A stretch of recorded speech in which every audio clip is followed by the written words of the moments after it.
या शेअर्सचा P/50 आहे. म्हणजे काय? शेअर महाग आहे का स्वस्त? शेअर घेताना सर्वात पहिलं काय बघतात? P ratio. पण हा पी म्हणजे काय? चला तर मग एका मिनटात समजून घेऊया. पी म्हणजे प्राईस टू अर्निंग रेशो. सोप्या भाषेत सांगायचं झालं तर किमतीचा कमाईशी असलेला संबंध. एका उदाहरणात पाहूयात.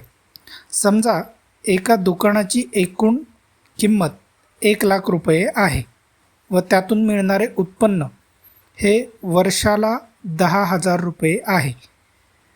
तर याचा पी काय?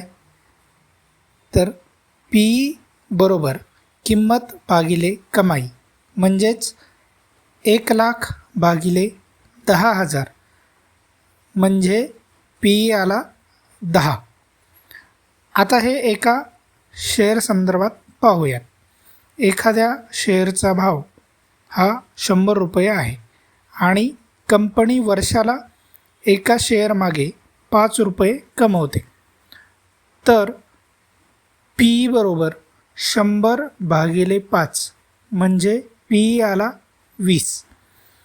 सरळ सोपा नियम सांगायचा झाला तर पी कमी म्हणजे शेअरची प्राईस स्वस्त आणि पी जास्त म्हणजे शेअरची प्राईस महाग.